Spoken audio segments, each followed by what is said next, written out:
All right, gents, the Micmacs is a great story.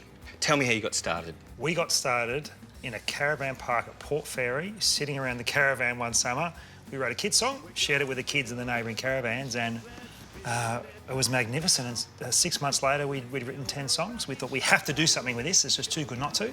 So we got up the courage to put together a stage show, and the results were phenomenal. The feedback we got was brilliant, and it gave us plenty of confidence to push it further.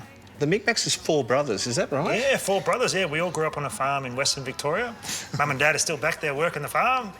And look, we draw a lot of inspiration for our song ideas from the farm. And a lot of the song ideas come from our own children. I think we come from questions that they might ask. Excellent. And so, how's it going? Fantastic. We're having a lot of fun. At the moment, we have taken a lot of inquiries. We also have just finished a tour of Melbourne and the suburbs, and we had a great response from people coming out and seeing us there. What have you tried at the moment to try to get the message out there, and how's it going? Yeah, well, social media was our #1 place to go to. For our audience, who is, children between 6 months to 8 years, but also mums and dads, I mean, that's effectively who we're performing for as well, we sort of had to identify where are those people spending their time.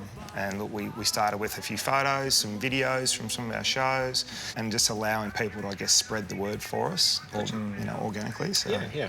OK, so I think you guys have got a fantastic product. I think we put that in front of any child between 3 and 7 years old, and they're going to love it. When we look at businesses like yours from a digital marketing point of view, we look at it with 4 sorts of levels. We often say, how do I get more visibility? How do we get you in front of more eyeballs? And then once we've done that, how do we get people more interested? So how do we get those people to actually click through to your website? Yeah. Once we've got them on the website, how do we get them to engage more? And we don't underplay this one. The longer someone spends on your website, the more likely they are to purchase or to go ahead. And then how do we get them to commit?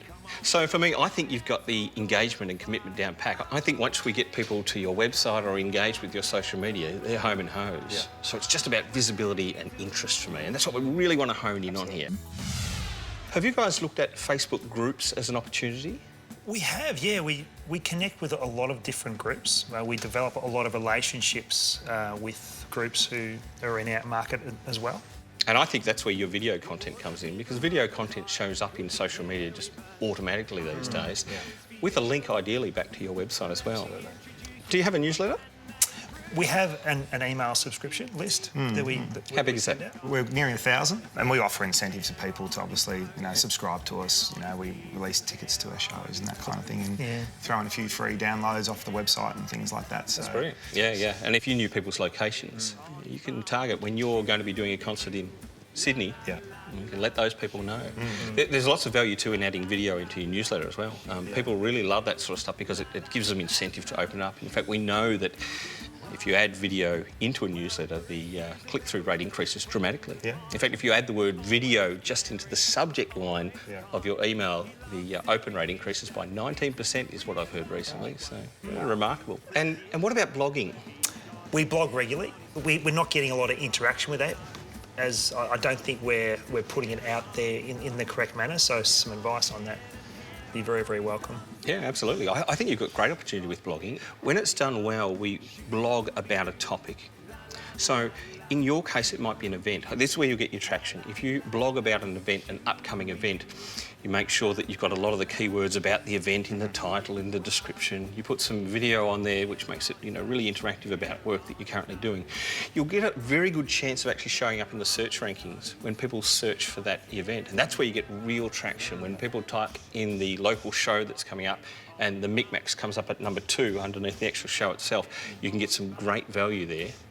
And likewise, you can also post onto social media to bring people back to that blog and then lead them onto the videos and the likes. And that's what we're trying to do here. We're trying to bring people back so they meet you, spend a little bit of time with you, and then it will just all roll from there, because you've got some great content. And I think where you could get some real value here is using it across multiple channels. And people who are doing really well in social circles are the ones that go to an effort to create some great content, but then push it out through as many different channels with as many sort of side stories as they can. I think you've got a great opportunity here. Well, thanks, guys, for coming in. David, thank you very, very much.